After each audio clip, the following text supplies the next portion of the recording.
The galactic hub station floated in space between 12 different star systems, and everyone who traveled through this part of the galaxy knew about it because it was the biggest trading post and meeting place for hundreds of light years in every direction, where beings from all kinds of worlds came to buy things or sell things or just have a drink and relax after long journeys through the darkness of space. And tonight the main bar was completely packed with creatures of every shape and size you could imagine, and some you probably could not. At the biggest table right in the center of the room sat someone who everyone knew, or at least knew about,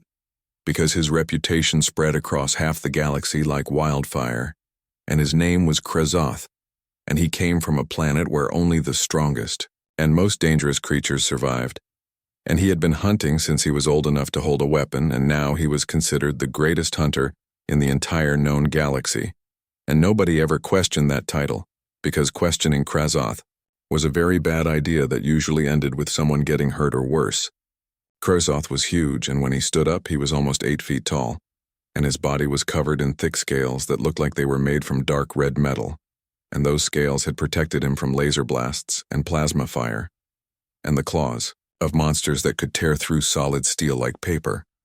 And his own claws were just as deadly because they were each as long as a human hand and sharper than any knife ever made, and his teeth were designed for ripping meat from bones, and his eyes could spot movement from miles away and track the smallest details in complete darkness.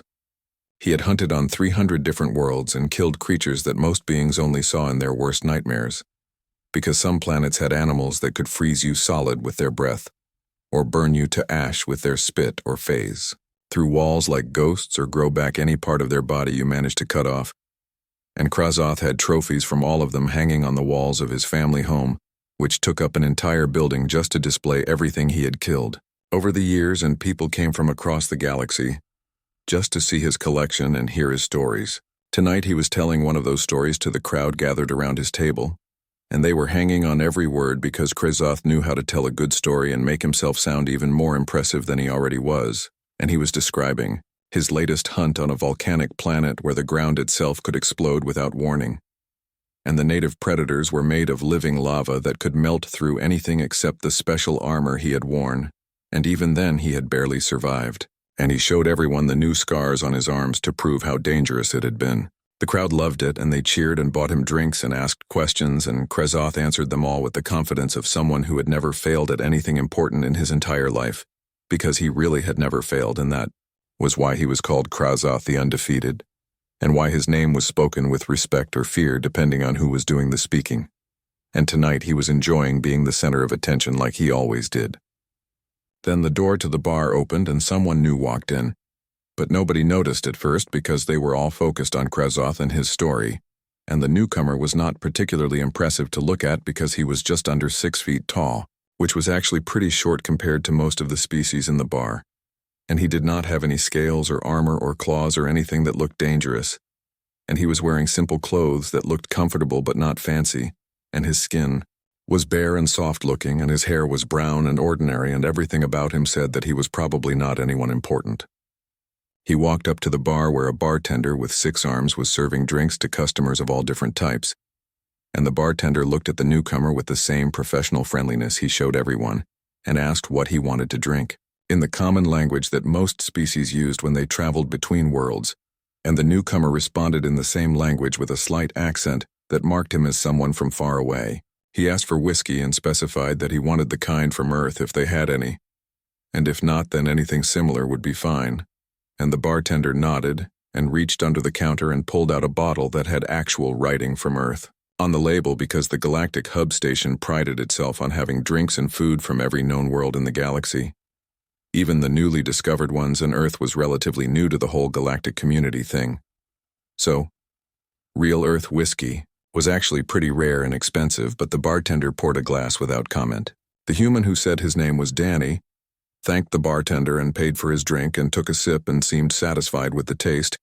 and for a moment, everything was fine, and it looked like it was going to be a normal, quiet evening for him, while he sat at the bar and minded his own business and let the crowd continue paying attention to Krezoth and his hunting stories, which were getting louder and more elaborate with every drink the great hunter consumed. But then Krezoth noticed the human sitting at the bar, and his sharp predator eyes locked onto Danny like a missile finding its target. And he stopped talking mid-sentence about how he had wrestled a space whale on the ice moon of Tundra 7. And everyone at his table turned to see what had caught his attention, and they saw the human sitting there calmly drinking his whiskey and not bothering anyone. Krazoth stood up slowly, and his full height made everyone nearby take a step back instinctively, because he was truly massive and intimidating. And when he spoke, his voice was deep and rough like rocks grinding together, and it carried across the entire bar so everyone could hear him clearly, even over the background noise of music and conversation, and the hum of the station's life support systems. He called out to Danny and said that he had heard things about humans because word traveled fast in the galaxy when a new species joined the community, and everyone wanted to know what made them special, or dangerous, or worth paying attention to. And the rumors about humans were interesting because they came from something called a death world, which meant their home planet was unusually dangerous, and had tried to kill them at every opportunity while they were evolving. And the fact that they had survived and thrived and eventually built spaceships and joined galactic civilization meant they had to be tougher than they looked. The bar went completely silent because when Krazoth the Undefeated spoke to someone directly, it usually meant something interesting or terrible was about to happen, and everyone wanted to see what would happen next and whether this human would show proper respect or make the mistake of challenging the greatest hunter in the galaxy, which would be entertaining, but also probably very short and painful for the human. Danny turned around slowly on his bar stool and looked at Krazoth without any visible fear or concern on his face, and that surprised some of the crowd, because most beings showed at least some nervousness when the great hunter focused his attention on them. But this human just looked calm and relaxed, like he was having a normal conversation with a friend instead of being called out by someone who could literally tear him apart with their bare hands. Krazoth looked down at Danny with those yellow reptilian eyes that could track a target from miles away, and he told the human that he had heard the stories about how humans were persistence hunters, which was a term that most species in the galaxy did not really understand because it was not a common hunting strategy among advanced civilizations, and the concept seemed almost primitive to beings who had evolved with claws and teeth and venom and speed that could catch prey in seconds rather than hours. Danny confirmed that yes, humans were persistence hunters, and he said it matter-of-factly like he was discussing the weather, rather than admitting what Krazoth clearly saw as an inferior hunting method. And the great hunter laughed at that, and the sound echoed through the bar like an avalanche of rocks tumbling down a mountain. And it was not a friendly laugh, but rather the kind of laugh that said he found the whole idea amusing and slightly pathetic. Krazoth explained to everyone listening that persistence hunting meant chasing prey until it collapsed from exhaustion, which to him sounded like what scavengers did when they followed dying animals and waited for them to give up rather than actually hunting them properly with skill and power and speed, and he made it clear through his tone that he considered this beneath the dignity of a real hunter, and several beings in his group laughed along with him because they wanted to stay. On his good side, Danny took another drink of his whiskey and responded calmly that it got the job done, and there was no emotion in his voice, no anger or defensiveness, just a simple statement of fact like he was explaining how a tool worked rather than defending his species' entire evolutionary strategy, and that calm reaction seemed to irritate Krazoth more than if Danny had gotten angry or upset. The great hunter stood up to his full height, which made him tower over everyone in the bar, and he declared loudly that he had hunted the apex predators of 300 worlds, and he could strike faster than most beings could even think, and his reflexes were so quick that he could catch arrows in mid-flight and dodge laser beams and track targets that moved at supersonic speeds. And here was this human, this soft, weak creature, with no natural weapons or armor, who simply walked after his prey until it got tired and acted like that was somehow impressive. Danny set his glass down on the bar with a quiet click and met Krazoth's eyes without flinching, and said that walking worked fine when you were smarter than what you were hunting. And then he paused for just a moment before adding that he imagined that particular advantage was not something Krazoth had much experience with, and the implication hung in the air like smoke. The entire atmosphere in the bar changed instantly, and if it had been quiet before now, it was absolutely silent, like someone had sucked all the air out of the room, and every being there understood what had just happened, because Danny had just insulted Krazoth the Undefeated and questioned his intelligence, and that was the kind of thing that usually ended very badly for the person doing the questioning. Krezoth's scales seemed to darken and his claws extended automatically, and his tail, which had been relaxed now, lashed back and forth behind him, hitting a chair and knocking it over. And his teeth were fully visible in what might have been a smile, but looked more like a threat display, and he asked Danny very slowly if the human dared to insult him. Danny shrugged and said he was just pointing out that when you were the fastest and strongest and had natural weapons and enhanced reflexes, then hunting was not really that impressive because you were just using overwhelming physical advantages. And any idiot could do that if they had the right biology. And the real challenge came when you did not have those advantages and had to use your brain instead of your claws. Several members of Krezoth's group made sounds of shock and anger, and one of them actually stood up like he was going to come over and attack Danny himself. But Krezoth held up one massive clawed hand to stop him because this was his argument and his honor that had been questioned, and he would handle it personally. The great hunter moved closer to Danny, and even the bartender backed away nervously because everyone could feel the tension building, and Krezoth asked the human if he was suggesting that hunting with physical prowess required no skill. And Danny clarified that he was saying calling yourself the galaxy's greatest hunter was a bit much when you had never hunted without every possible advantage stacked in your favor. Krezoth's eyes narrowed, and he asked Danny directly if he was challenging him, and Danny replied that no, he was just a guy having a drink, and Krezoth was the one who had come over looking to show off and impress everyone, and now he seemed upset that someone was not appropriately impressed. The hunter stepped even closer, and his shadow fell over Danny completely, and he said that if Danny refused a direct challenge to hunt, then he would be revealing himself as a coward who spoke brave words,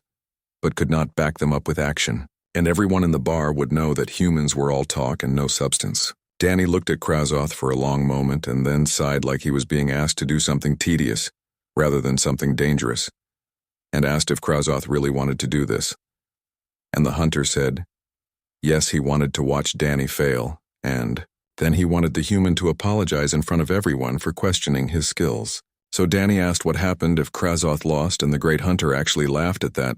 because the idea of losing to a human seemed completely absurd to him,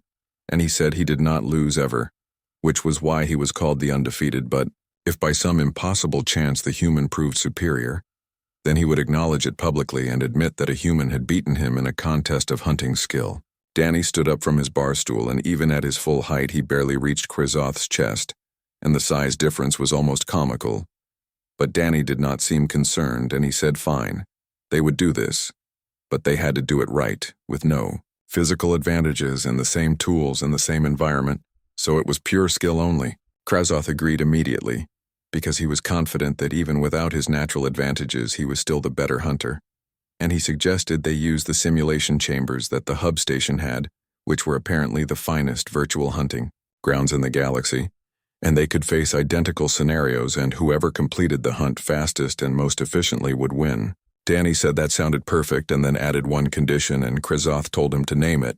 and Danny said he got to pick the scenario and the environment, and Krezoth agreed because he had hunted on every type of world, in every kind of condition, and it did not matter what the human chose because the result would be the same. Within minutes, word had spread throughout the entire station that Krezoth the Undefeated was going to compete against a human in a hunting challenge, and beings from dozens of different species were rushing to the simulation chamber observation areas because they wanted to see this, and many of them were already placing bets, and the odds were heavily in favor of Krezoth because he was famous and proven, and Danny was just some random human that nobody had ever heard of. The simulation chambers were impressive pieces of technology that could recreate any environment from any planet in the galaxy, with perfect accuracy using advanced holographic systems and force fields and environmental controls, and they were normally used for military training or survival practice, but tonight, they would be used to settle an argument between the galaxy's greatest hunter and a human who had questioned his abilities. Danny and Krezoth went to separate but identical chambers, and technicians prepared the systems, while the observation gallery filled with spectators who were talking excitedly about what they were about to witness, and most of them expected it to be over quickly, with Krezoth demonstrating his superiority in a matter of minutes. The technicians finished preparing the simulation chambers while Danny stood at the control interface, selecting the environment and parameters for the hunt, and he was taking his time looking through different options and reading specifications. While in the other chamber, Krezoth waited with barely contained impatience, because he wanted to get this over with and prove his superiority and move on with his evening. The great hunter asked the technician working his chamber if the human was trying to find some kind of unfair advantage, and the technician, who was a nervous creature with multiple arms and antennae that kept twitching, assured him that whatever Danny selected would be exactly the same in both chambers, with identical terrain and weather and prey, and starting positions, so there was no way for either hunter to have any kind of advantage. Finally, Danny's voice came through the communication system saying he had finished selecting the environment and was ready to begin, and the technician synchronized both chambers and prepared to load the simulation and beings in the observation gallery pressed closer to the transparent walls so they could get a better view of what was about to happen. The head technician announced that both hunters would begin at identical starting positions, and the objective was to track and successfully tag the designated prey within the simulation environment, and time and efficiency would determine the winner, and physical contact with the target would count as a successful tag. And then he checked his display and read out what environment Danny had selected. He said it was Earth in a temperate forest region at mid-latitude, and the designated prey species was called Odocoileus virginianus, which had the common name of white-tailed deer. And there was a moment of confused silence in the observation gallery, because people had expected Danny to choose something exotic or dangerous, or at least something from a different planet. But instead, he had chosen his own homeworld, and one of its prey animals. Someone in the crowd asked why the human would choose such an easy target, and another being pointed out that deer were not even predators. They were prey animals that ate plants and ran away from danger, and choosing them seemed like it would give Krezoth an even bigger advantage, because the great hunter could certainly catch something as simple as a deer. Krezoth himself seemed confused by the choice and asked out loud if this was the human's attempt at gaining an advantage by choosing familiar territory, and one of his supporters suggested that maybe Danny hoped familiarity would compensate for his lack of hunting ability, and the great hunter agreed, saying that it would not matter because prey was prey, and he would complete this hunt in just a few minutes. The simulation chambers flickered, and suddenly both hunters were standing in a dense forest with tall trees all around them, and leaves rustling in a breeze that felt completely real, and sunlight coming through the canopy in scattered beams that created patterns of light and shadow on the ground, and the air smelled like earth and plants, and everything seemed absolutely authentic because the simulation technology was that good. The display screens showed that their target prey was approximately 2 kilometers away in a random direction, and was currently unaware of their presence and going about its normal behavior, and the technician's voice counted down from 3 and then said, "Hunt," and both chambers activated fully.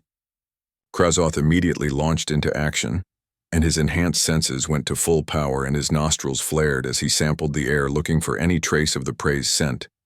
and his eyes scanned the forest with predatory focus, tracking every movement, and shadow in his ears, which could hear sounds far beyond what most species could detect, filtered through all the ambient noise, searching for anything that might indicate where the deer was located. He moved through the forest with incredible grace and power, and his massive body somehow made almost no sound as he covered ground in long, powerful strides, and branches that would have blocked smaller creatures were simply pushed aside or stepped over, and his claws found purchase on any surface, and within just a couple of minutes he had picked up the scent trail of his target. Once he had the scent, Krezoth adjusted his direction and increased his speed, moving like a missile locked onto a target. And this was what he had trained for his entire life, and what made him the greatest hunter in the galaxy. And he could feel the thrill of the hunt building in his chest as he closed the distance toward his prey. In the observation gallery, beings were watching Krezoth's progress with admiration, and several of them cheered as he demonstrated his incredible tracking abilities and speed. And someone commented that it would probably be over in less than 10 minutes, and then someone else asked where the human was, and everyone turned to look at Danny's screen. He was sitting on a fallen log eating what looked like a protein bar. The observation gallery erupted in confused talking because nobody understood what Danny was doing, and some beings thought maybe he had given up already or did not know how to start, or was having some kind of technical problem with his simulation chamber. And one of Krezoth's supporters said loudly that this proved humans were not real hunters if Danny could not even begin properly. But then Danny finished his protein bar and carefully put the wrapper in his pocket, instead of littering in the simulated forest, and he stood up and stretched, like someone getting ready for a long walk.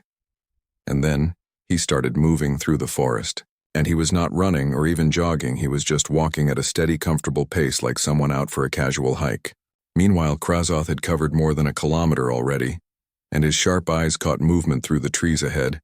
and there was the deer standing in a small clearing, and its coat was a reddish-brown color, and it was feeding on some plants completely unaware that a predator was stalking it. The great hunter's hearts beat faster with the excitement of the imminent kill, and he had hunted creatures far more dangerous than this simple prey animal, and this would be over in seconds, and he gathered his powerful legs beneath him and every muscle coiled like a spring, and all his focus narrowed to a single point on his target, and then he exploded forward in a burst of speed. The deer's head snapped up the instant Krazoth moved, and its large eyes went wide with alarm. And then it did what millions of years of evolution had programmed it to do when a predator attacked, and it ran, and not just ran, but burst into motion with shocking speed. The deer bounded over obstacles and weaved between trees with incredible agility, and its white tail flashed as a warning signal as it zigzagged through the forest, using every trick it knew to escape, and it jumped over fallen logs and splashed through a small stream and changed direction unpredictably, and used the terrain to break line of sight with its pursuer. Krazoth chased after it, and he was faster in a straight line because his legs were longer and more powerful. But the deer was not running straight, and it kept turning sharply and doubling back and using its smaller size to slip through gaps that the massive hunter had to go around, and this was more difficult than he had expected,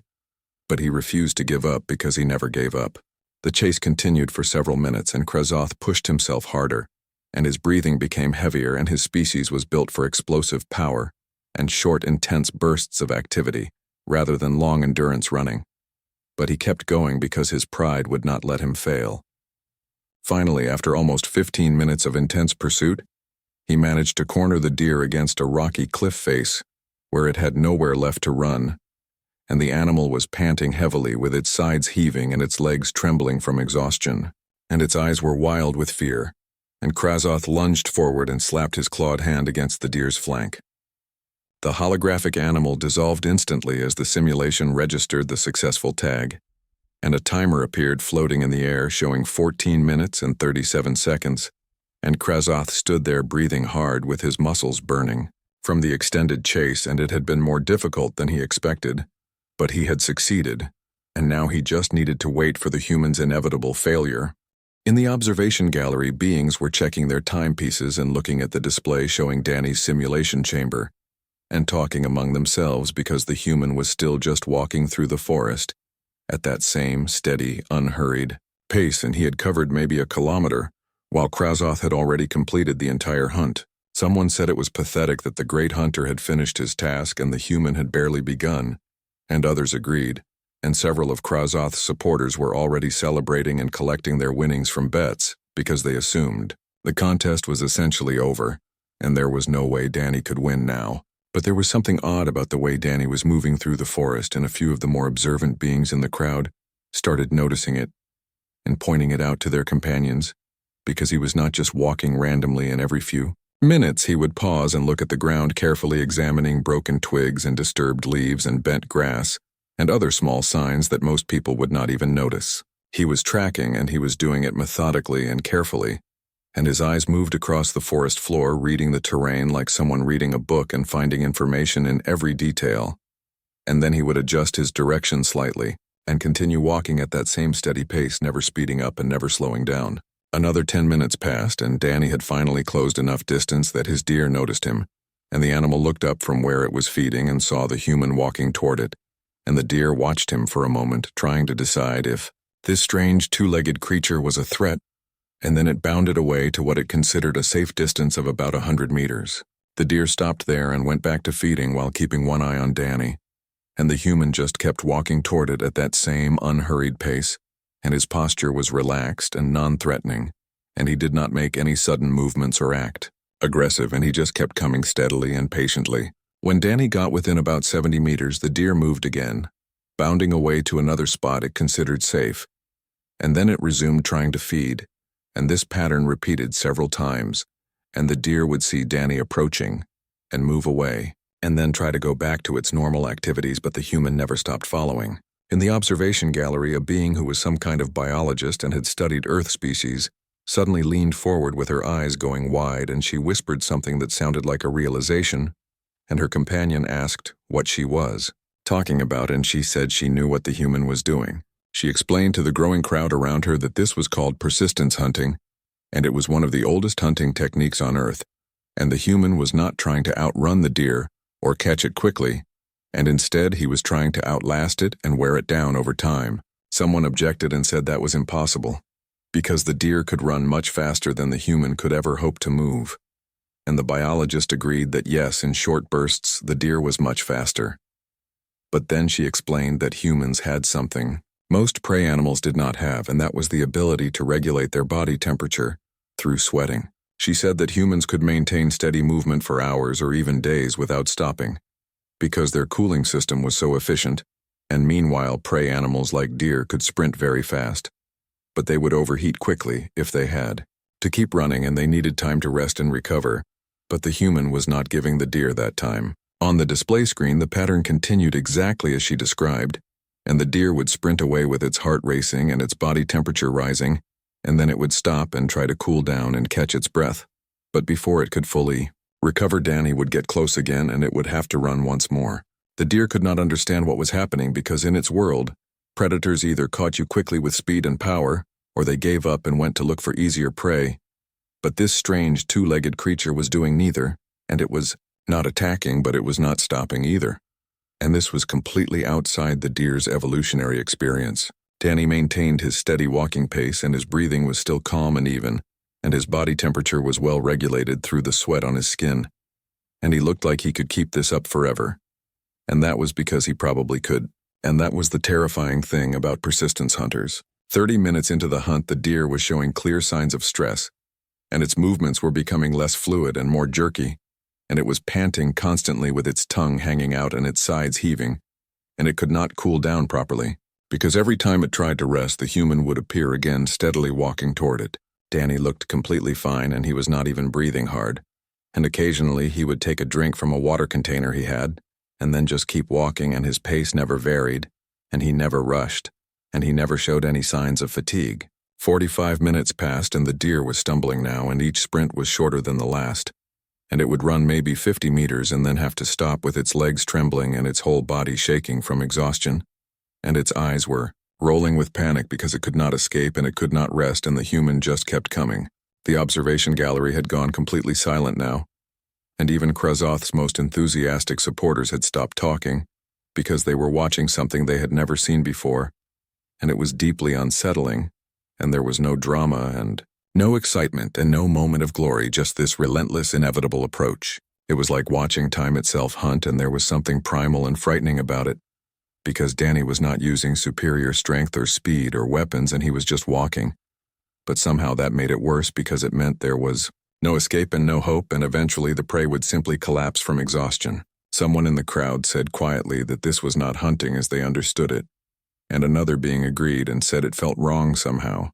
But they could not look away, and a third being who had been alive for several centuries and seen many things said he had never witnessed anything quite like this. 55 minutes into the hunt, the deer tried to run one more time, but its legs nearly gave out after just 20 meters, and it stumbled and almost fell, and then it just stood there swaying on its feet with its head hanging down and its whole body trembling, and it was completely exhausted and had nothing left. Danny walked up to it calmly, and the deer did not even try to run anymore because it physically could not.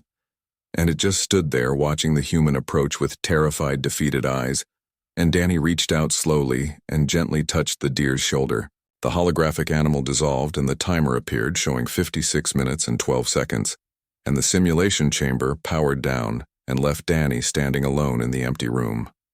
The technician's voice came over the intercom and announced that both hunters had successfully completed their objectives,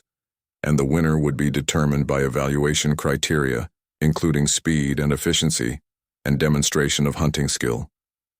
And there was a long pause. Then the technician said that the winner was the human hunter Danny, and the observation gallery exploded into chaos with voices raised in protest and confusion,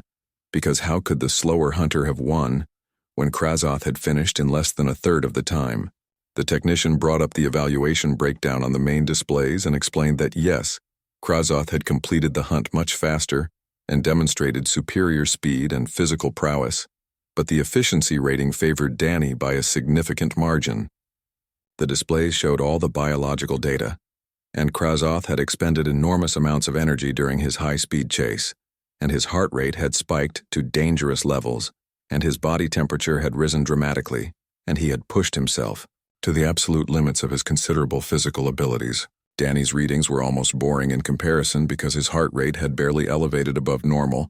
and his body temperature had remained stable, and his energy expenditure was minimal. And at the end of the hunt, he still had plenty of reserves left, and could have continued for hours if needed. The technician continued reading from the evaluation system, and explained that the definition of hunting skill included not just speed, but also adaptability and understanding of prey behavior, and Danny had demonstrated superior knowledge of his target species by employing a technique that was specifically evolved to exploit the weaknesses of that type of prey. Someone in the observation gallery finally understood what had happened and said out loud that the human was never trying to catch the deer quickly, and instead he was trying to prove a point about what real hunting meant. And the Corvian biologist, who had been explaining persistence hunting earlier, nodded in agreement. She told the crowd gathering around her that humans did not become the apex predators on their planet by being the fastest or the strongest, and instead they became apex predators by being smarter and more patient and more efficient than everything else, and they had hunted large dangerous animals to extinction, not through superior physical abilities but through superior strategy and endurance. The beings in the gallery were starting to understand now, and they realized they had just witnessed something that challenged their entire concept of what it meant to be a skilled hunter, because most species in the galaxy had evolved with some kind of physical advantage, whether it was speed or strength or venom or armor or claws, and they used those advantages to hunt. But humans had evolved without any of those advantages, and so they had developed something different and something that in its own way was much more terrifying, because you could run from claws and teeth and strength, but you could not run from someone who simply refused to ever stop following you. Both simulation chambers powered down completely, and the holographic forests disappeared, leaving just the bare rooms, and the doors opened, and Danny and Krazoth walked out to meet in the space between the chambers where the entire crowd had gathered to see what would happen next. Krazoth still towered over Danny, and his massive frame was still impressive even in defeat, and his scales still looked like armor and his claws were still deadly. But something had changed in his eyes, and it was not quite respect yet. But it was recognition that perhaps he had underestimated what he was dealing with. The great hunter looked down at the human for a long moment, and everyone in the assembly waited in complete silence to see what he would do, because he had made a promise before the hunt, and now everyone wanted to see if he would honor that promise, or if his pride would make him refuse. Finally, Krazoth spoke, and his voice carried clearly through the observation area, and he said that he was Krazoth of the Vakari Empire,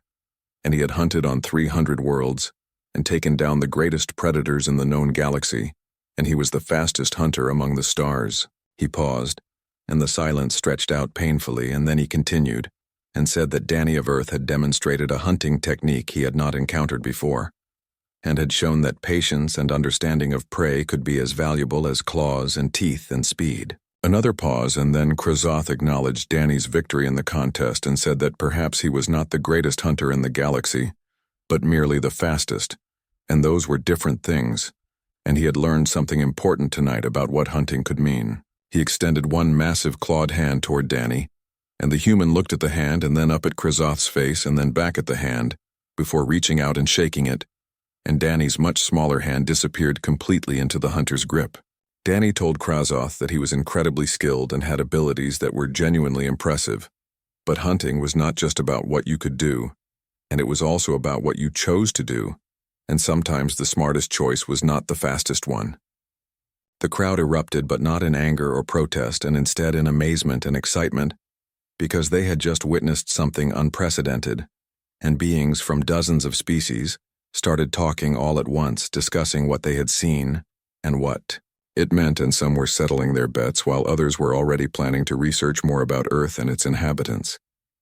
Krazoth released Danny's hand and said he would remember this lesson and would tell others about what had happened here tonight, and Danny asked him for one favor, and the great hunter told him to name it. Danny said that when Krazoth told the Story, he should not make it sound like he had been humiliated because that was not what happened. And Krazoth was an incredible hunter who had simply encountered someone who hunted differently, and there was no shame in that. The great hunter considered this request for a moment, and then for the first time that anyone could remember he smiled, and it was a terrifying expression because of all those serrated teeth. But it was genuine, and he agreed and said he would tell the story truthfully, but would emphasize that they each had their own strengths. They shook hands again, and this time there was real mutual respect in the gesture. And then the crowd began to disperse, still buzzing with conversation and excitement about what they had witnessed. Danny made his way back toward the cantina because he still had a whiskey waiting for him, and he had worked up a bit of thirst during the hunt, and behind him, he could hear Krazoth talking to his followers and explaining what had happened, and his tone was thoughtful rather than boastful because he was analyzing the experience and learning from it. Throughout the hub station, word was spreading fast about what had happened, and beings everywhere were talking about the human who had beaten the galaxy's greatest hunter, and they were starting to understand that humanity was not just another species with advanced technology or clever diplomacy. They were persistence hunters, and that meant they were patient and relentless and capable of understanding their prey in ways that went beyond physical superiority. And they had climbed to the top of their planet's food chain, not through claws, or teeth, or venom, or speed, but through the ability to keep going when everything else had given up. They were the species that had looked at faster, stronger, and more dangerous predators and decided they would simply outlast them, and in a galaxy full of apex predators who prided themselves on physical prowess, that was perhaps the most terrifying thing possible. Danny sat down at the bar and picked up his whiskey and took a slow, satisfied sip, and the bartender looked at him with new respect and said that what he had done was remarkable, and he had never seen anything quite like it in all his years working at the station. Danny shrugged and said it was just what humans did, and on Earth they had learned a long time ago that you did not need to be the fastest or strongest, and you just needed to be the one still standing when everything else had given up. He raised his glass slightly and said to Persistence, and throughout the cantina various species raised their own drinks in response, and some of them understood fully what they had witnessed, while others only partially grasped it, but all of them recognized they had seen something significant. The galaxy's greatest hunter had been bested not through superior physical abilities or advanced technology, but through patience and understanding and the simple, terrifying ability to never stop. And that was the human way of doing things. The beings in the cantina were beginning to understand what it meant to have humans as part of the galactic community, and they were realizing that these creatures from Earth who looked soft and weak and unimpressive were actually something far more dangerous than they appeared. They were the species that had survived on a death world by being smarter and more persistent than everything trying to kill them, and they had brought those traits with them to the stars, and now the galaxy was learning what that meant. Danny finished his whiskey and ordered another one and settled in to enjoy the rest of his evening, while around him the conversations continued and stories were already being told about what had happened, and those stories would spread to other stations and other worlds. And everywhere those stories went, beings would hear about the human who defeated Krazoth the Undefeated, not by being faster or stronger, but by simply refusing to give up. And they would understand that humanity had brought something new and old and terrifying to the galaxy, the ancient, patient, relentless determination of a persistence hunter who would follow you to the ends of the universe if necessary, and never stop and never tire, and never give up until the job was done, no matter how long it took.